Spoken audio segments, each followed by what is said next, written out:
네, 안녕하세요. 공감 김인우입니다. 오늘은 김잔디 교수님과 함께하는 폭력으로부터 우리 가족 지키기 두 번째 시간입니다. 교수님과 인사 나누겠습니다. 교수님 안녕하세요. 네, 안녕하세요. 안녕하세요, 교수님. 오늘이 폭력으로부터 우리 가족 지키기 두 번째 시간인데요. 교수님, 오늘은 주제가 뭘까요? 오늘의 주제는 부부싸움은 칼로 물베기다가 아니라 물베기가 아니다라는 주제를 마련했습니다. 알겠습니다.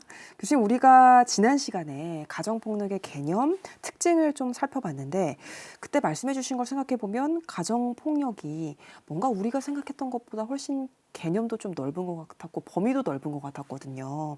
오늘 주제는 말씀해 주신 것처럼 부부싸움은 칼로 물베기가 아니다인데 그러면 오늘은 부부싸움에 대해서 알아보는 건가요? 그렇다고 할 수도 있고 아닐 수도 있을 것 같은데요. 예, 일반적으로 싸움이라고 하면 뭘까요? 때리고 그쵸? 상처 주고 그쵸? 막 이런 말도 하죠. 한번 싸워볼 만한데 해볼 만한데 이렇게 하잖아요. 그래서 싸움이라고 하면 비교적 대등한 양 사람이 보면 사회자님이랑 저랑 체격도 비슷하고 해볼 만할 것 같은데 근데 비교적 대등한 사람이 어떠한 문제가 있어서 트러블이 있어서 갈등이 있어서 이렇게 부딪히는 것을 네. 싸움이라고 하잖아요. 하지만 오늘 공부할 배우자 폭력은 조금 다릅니다. 그래서 부부싸움에 대해서 알아보는 것은 아니고요. 그것보다 더 왜곡된 관계를 토대로 발생하게 되는 배우자 폭력에 대해서 살펴보도록 하겠습니다. 네. 동영상 하나를 준비했으니까요. 동영상을 먼저 보고 이야기를 나누도록 하겠습니다. 네, 함께 보시죠. 사랑해서, 나가면 말하고 나가라고 했냐 안 했냐?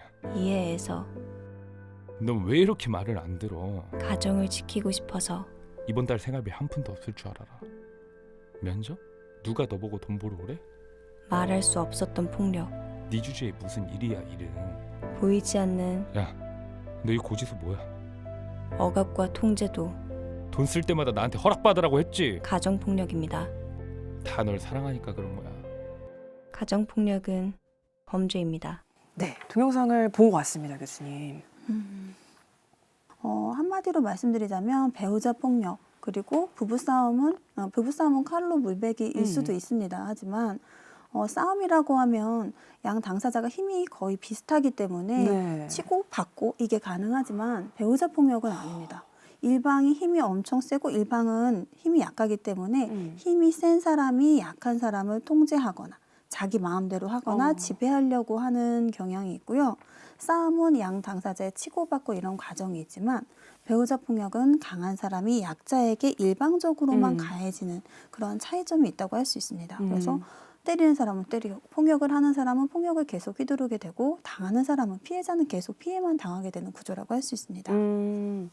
지난 5월에 전라남도 여수에서 이제 남편이 아내를 흉기로 수차례 찔러서 숨지게 한 사건에 대한 기사를 미리 보고 왔거든요. 근데 이것도 어떻게 보면 아내가 잦은 가정폭력에 시달렸다라는 내용이 있었는데 수사를 통해서 남편이 일방적으로 이제 아내를 폭행해왔다는 사실이 밝혀졌다라는 내용을 봤는데 어떻게 보면 이것도 부부싸움이 아니라 가정폭력, 특별히 배우자 폭력에 해당한다고 할 수 있겠죠? 예, 너무 좋은 지적이시고요. 정확한 말씀이십니다.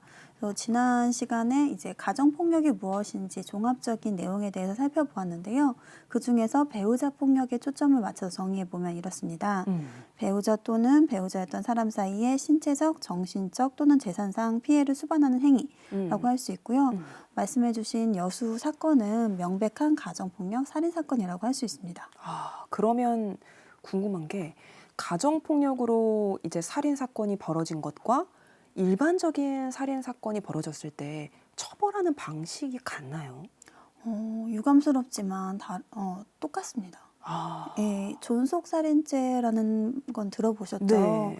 그래서 자식이 직계 존속을 살해한 경우 일반 살인죄와 같은 경우에는 사형무기 5년 이상의 징역인데 존속살인죄와 같은 경우에는 사형무기 7년 이상의 징역이라고 해서 예, 조금 더 가중처벌되게 됩니다. 하지만 배우자 폭력과 같은 경우에는 이러한 규정이 마련되어 있지 않습니다. 예, 다만 지난 시간에 배웠었던 가정폭력 처벌법 기억하시죠? 네네. 예, 가정폭력 처벌법에 의하면 가정폭력으로 유죄 판결을 받은 경우 200시간 이내에서 수강 명령이나 혹은 뭐 행위에 대한 교정 프로그램 이수 명령을 할 수 있는 제도는 마련되어 있고요.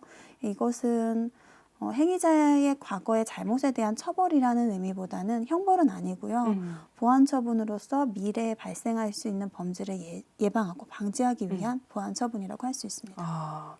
근데 사실 이런 생각도 들어요. 이미 살인 사건이었잖아요. 사람이 이미 사망하고 난 뒤인데 이런 교육 프로그램들이 참 무슨 소용이 있나 이런 생각도 드는데 정말 궁금한 게 가정폭력 피해자, 특히 배우자 폭력의 피해자 같은 경우에는 아동학대랑 다르게 피해자가 성인이잖아요. 어린 사람이 아니라 성인인데 그렇기 때문에 아이들과 다르게 뭔가 본인 스스로가 가해자로부터 도망치고 싶다라고 마음만 먹으면 얼마든지 도망을 칠 수 있는 거 아닌가? 이런 생각도 드는데 또 도망치지 못하는 경우도 많다고. 왜 그럴까요? 그 여수 사건을 조사한 결과 피해자는 10년 동안 가정폭력을 받았으면서 가해자 옆에 머물렀던, 가정을 유지했던 이유가 뭐였냐면 이렇게 대답했다고 해요. 과거에 자녀들의 아빠라는 이유로 참아왔다라고 합니다.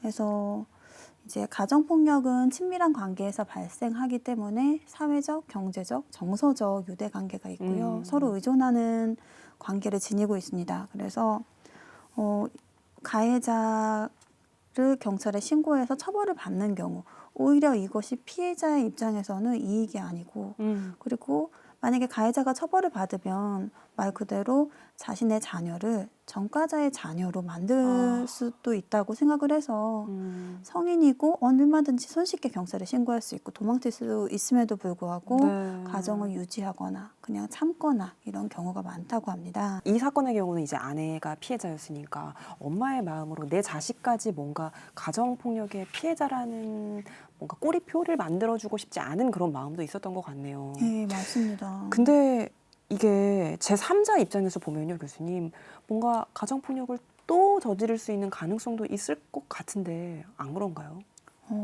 제3자의 입장에서 보면 그렇지만 그 가정 안에 있는 사람은 그렇게 판단을 하지 못하고요. 더군다나 이제 가정폭력 가해자가 맨날 폭력을 휘두르는 건 아니에요. 어쩔 땐 잘해주고 잘해주지 않고 이런 경우가 있습니다. 그러면 이게 하나의 뭔가 사이클이 있다고 봐야 되나요? 잘해줬다가 폭력을 했다가 뭐 이런 게 있나요? 예, 맞습니다. 여기 이제 가정폭력에 관한 상당히 유명한 이 그림인데요. 여기 그림을 한번 살펴보시면 이렇습니다. 네. 그래서 이게 폭력의 사이클이라는 건데요. 이게 먼저 텐션 빌딩이라는 단계가 있어요. 그래서 생활을 하면서 서로 이제 갈등이 계속 쌓여가는 거예요. 그 갈등을 중간중간에 풀어야 되는데 풀어주지 못하고 계속 쌓이기만 하는 단계가 텐션 빌딩이고 그 단계에서는 폭력은 아직 발생하지 않습니다. 네. 갈등이 한계치에 이르렀을 때, 갈등이 쌓이고 쌓여서 더 이상 못 참겠다라고 했을 때 바로 폭력이 이루어지는 거거든요. 그래서 폭력으로 모든 갈등을 해소한 다음에는 뭔가 해소됐어 막 이런 기분이 들겠죠. 그래서 화난 것도 조금 가라앉고 그리고 갈등도 어느 정도 해소됐고 스트레스도 해소된 상태이기 때문에 허니문기가 찾아와요. 그래서 정말 친절하게 꽃도 사주고 미안하다 사과하고 다시는 폭력을 휘두르지 않겠다 막 각서를 써주는 경우도 있고요. 뭐 다시 폭력을 휘두르면 뭐 손을 잘라버리겠다 이렇게 말하는 사람들도 있다고 하더라고요. 그래서 이렇게 사이클이 있어서 계속 반복되는 구조라고 할 수 있습니다. 네. 뭔가 피해자 입장에서는 근데 그 허니문 기간에 내가 다시는 그러지 않겠다라는 게 만약에 그런 일련의 과정들이 좀 반복됐다면 믿음이 가지는 않을 것 같은데 근데 교수님 뭔가 허니문 단계에 이르렀을 때 그러면 다시 폭력이 발생하지 않는 건 아니잖아요. 어때요? 그렇습니다. 허니문 단계를 지나서 또한 갈등이 축적되겠죠. 그리고 가정폭력은 가정 구성원끼리 발생하는 그 사이에서 발생하는 거기 때문에 또 한 가정에서 생활을 하다 보면 갈등이 또 축적되겠죠. 그리고 그 어느 정도 한계치에 이르렀을 때 또다시 폭력이 발생하게 되는 그런 구조라고 할 수 있습니다. 그래서 갈등이 발생하게 된 근본적인 원인이 만약에 제거가 된다면 폭력을 예방할 수 있지만 그래서 자기들끼리 당사자들끼리 이 음. 근본적인 원인을 제거하기는 어렵고요. 전문 기관이나 상담이나 교육을 통해서 이루어질 수밖에 없는 것이기 때문에 이러한 조치가 취해지지 않으면 폭력이 다시 발생하게 됩니다. 아, 그렇군요. 그러면 말씀해주신 뭔가 그 혼자 이겨낼 수 없고 뭔가 누군가의 외부의 도움을 받아야 되는 부분이 있다고 해주셨는데 당장 이제 내가 뭔가 가정폭력에 특히 배우자 폭력에 시달리고 있다. 그러면 사실 너무 막막할 거 아니에요. 어디다 어떻게 말해야 되지? 그러면 어디에 누구한테 연락해야 된다고 말씀해 주시겠어요? 지인이나 뭐 부모님 이렇게 상담을 받는 어떻게 라고 하는 경우도 있는데요. 이렇게 얘기하면 죄송하지만 그러한 것은 크게 도움이 되지 않고 예, 가정폭력에 관한 전문적인 지식을 가지고 있는 가정폭력 상담소를 통해서 상담을 받는 것이 가장 합리적이고 효율적인 방법이라고 할 수 있습니다. 그래서 가정폭력 상담소는 여성가족부에서 위탁 운영하는 여성 긴급전화도 있고요. 혹은 경찰이나 각종 민간 단체에서 운영을 하고 있습니다. 그래서 참고로 여성 긴급전화 번호는 1366번입니다. 네, 꼭 알겠습니다. 외워두세요. 1366. 1366. 그리고 전화로 상담할 수도 있고요. 뭐 채팅이나 카카오톡이나 이메일로 상담할 수 있고요. 여러 가지 방법을 병행하고 있으니까 가벼운 마음으로 편하게 언제든지 연락 주셔서 상담을 받으면 좋을 것 같습니다. 알겠습니다. 그럴 일이 절대 없어야겠지만 만약에 도움이 필요하신 분들이 계시다면 1366을 꼭 기억하시면 되겠습니다. 교수님 오늘 귀한 강연 감사드리고요. 오늘은 폭력으로부터 우리 가족 지키기 2번째 시간 부부싸움은 칼로 물베기가 아니다라는 주제로 살펴봤는데요. 교수님 다음 주에는 어떤 내용으로 살펴볼까요? 예, 다음 주에는 아동학대에 대해서 함께 살펴볼 예정입니다. 알겠습니다. 아동학대에 대한 강연도 기다리고 있겠습니다. 저는 그러면 다음 시간에 더 유익한 내용으로 찾아오겠습니다. 교수님 오늘 강연 감사합니다. 예, 감사합니다.